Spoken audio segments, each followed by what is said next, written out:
Marines!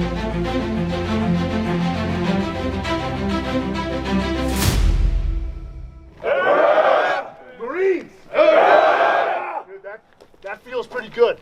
I've been retired for 3 years. I've missed this a lot. So, my career, I was a recon Marine, scout sniper, did the MECEP program, went to Marine OCS.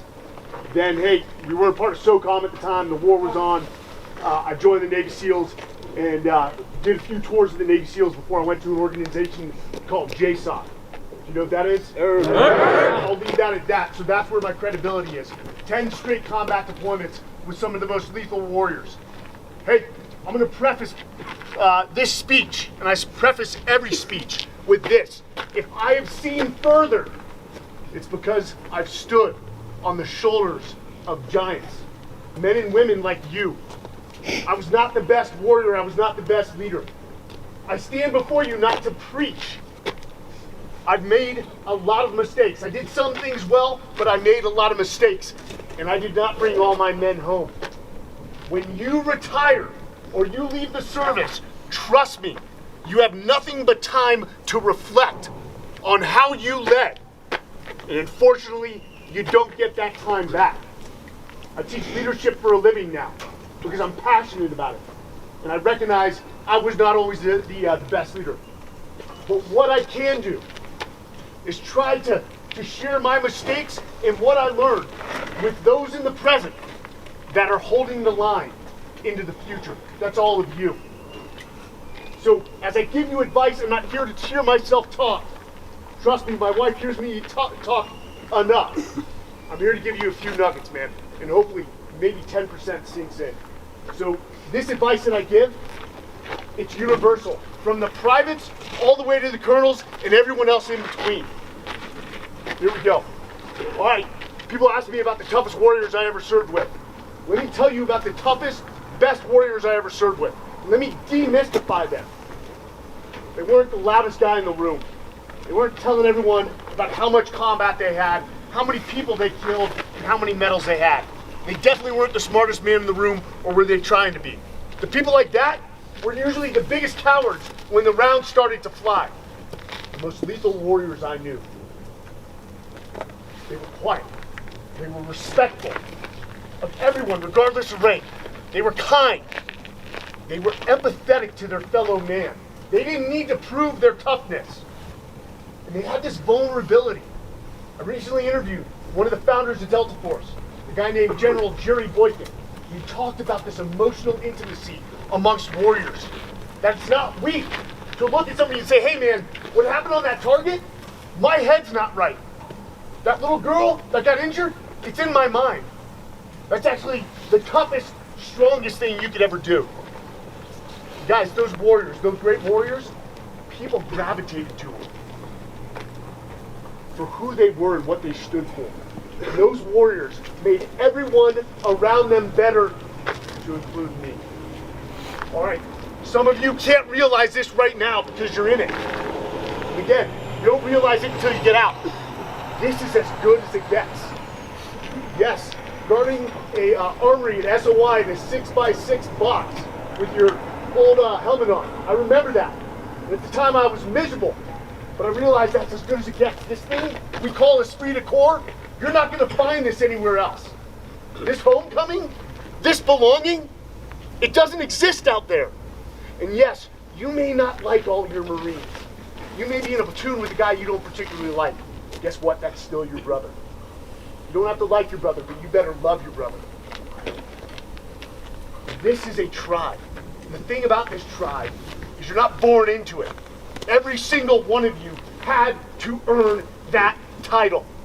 And I remember crying when that EGA was pinned on me by drill instructors who I highly respected and wanted to be like. All right, let's talk about leading in culture, and I'm going to try to be quick. Leading in culture is all we have, and one very much determines the other. Somebody recently asked me, how did you lead in the military? I said, we lead through love. And I probably just made it very awkward talking about leading through love with a bunch of Marines. Think about it. We lead through love for the Marine Corps.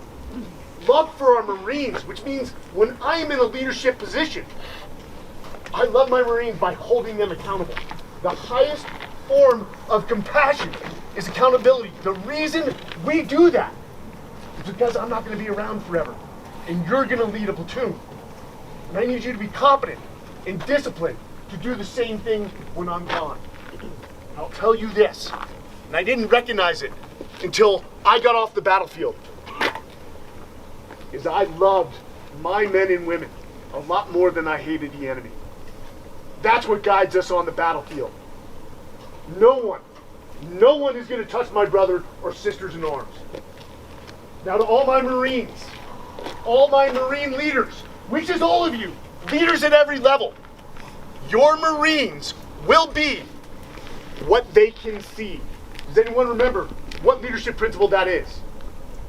Lead by example. Set the example, lead by example. Amen. Guys, I assure you, your Marines are watching. If you're a Lance Corporal, the PFCs and privates are watching. If you're a platoon commander, your Marines are watching. Leadership and culture is about behavior. It's not about what you preach, it's about what you do. Leadership is a verb. It's about action. And this whole do as I say, not as I do mentality that's going on, what do we call it? Rules for thee, not for me. That doesn't work. And your leadership credibility, if that's who you are, will degrade until your people no longer follow you. They'll execute your orders, but they will have zero respect for you.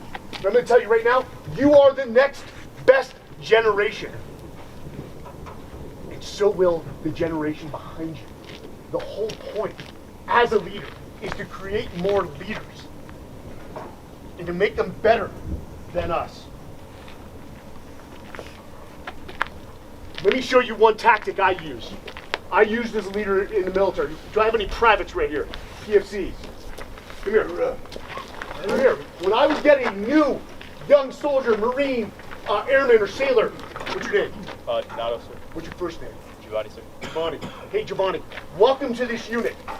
I'll tell Giovanni I need him to understand one thing. You are a leader within this organization. You may be a private or private first class, but you are a leader. You have experiences I don't have. You have perceptions I don't have. Now, hey, buddy, you're not going to pick up a platoon anytime soon. And I need you to learn how to lead by following.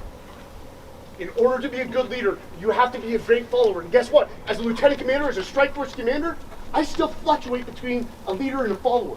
Sometimes my staff sergeant, who's better at something, is going to take charge. And guess what? I'm going to follow him for that 5 minutes while we're conducting that action. I need you to own your roles and responsibilities at your level. Know them like the back of your hand. I want you to know the expectations I have for you. I'll set them out in the standard we hold here. Be prepared. On the battlefield, you may have to step 2 positions up at a moment's notice. But at the end of the day, you're a leader.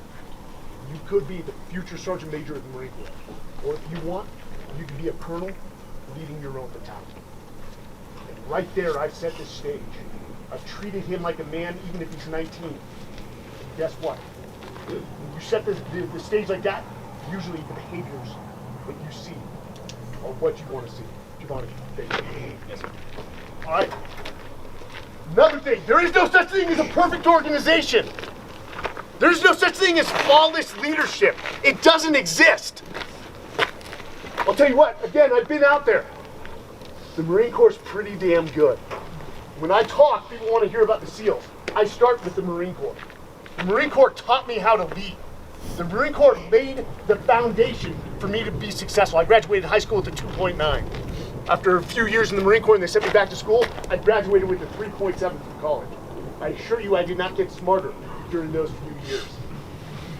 The Marine Corps is the best led organization that I've seen in the world, so you should be proud about that. Now leading, you hard-charging, A-type Marines, sometimes you a-holes, is hard. We know you're second-guessing some of our decisions. You're picking them apart. You go behind the conics and you're like, what's the old man thinking? What's the gunnery sergeant thinking? It is hard. And guess what? One day you're going to be in that leadership position and you're going to feel the isolation when you're a platoon sergeant because you're no longer one of the boys or a strike force commander next to 40 of guys that you consider to be brothers. but you're not one of the boys anymore. And now you're isolated and made as lonely. And we don't exactly get feedback from you guys. So cut your leaders a freaking break every once in a while.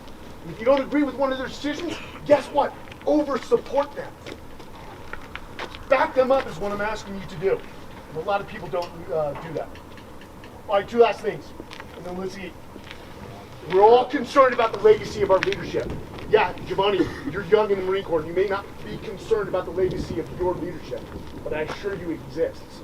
And 19 years from now, 20 years from now, 30 years from now, when you're at the tail end of your career, it's going to matter to you a whole lot. And for you, your legacy of leadership starts right now.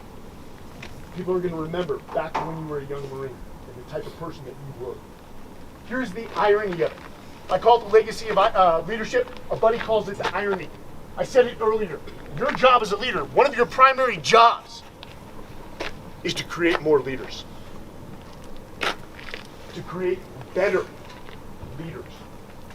That's the whole point, guys. You have to be better than us. And as a leader, you work yourself out of a job. And that sucks. But if you did it right, if you did your duty and made the people behind you better, then we've secured a Marine Corps for another 100 years. And that's what matters. At the end of the day, here's the irony of leadership as well. You don't get to choose whether you're a good leader or not. Somebody asked me, hey Mike, are you a good leader? A buddy was setting me up. I said, yeah, I'd like to think I was a good leader. He said, you don't get to make that decision. Your people do. Your people decide whether you are a good leader or not. And that's why this should be so important. Because you don't want a bad reputation. You want people looking at that guy and saying, that guy was a coach and a mentor. And I am the Marine who I am because of that individual today. Lastly, you guys represent the Marine Corps. When you pin on that EGA, you represent the Marine Corps. That's not optional, that's mandatory, and that's at all times. You are the best recruiting tool for this organization. Out of high school, I was 130 pounds. I met a Force Recon Marine named Staff Sergeant Ben Post. I think he went on to be an instructor at Bridgeport. As a 130-pound kid looking at this Force Recon Marine, about 190 pounds, humbly confident, always smiling, respectful to everyone. I'm like, I want to be that man. I didn't come from a military background. That's what led me to join the Marine Corps. You guys all have that power. Guys, humbled to be here. And anyone who says our country is in peril, they simply need to look in this direction at all of you. As long as you guys have the line, I can sleep soundly at night. Lead well. Semper Fi.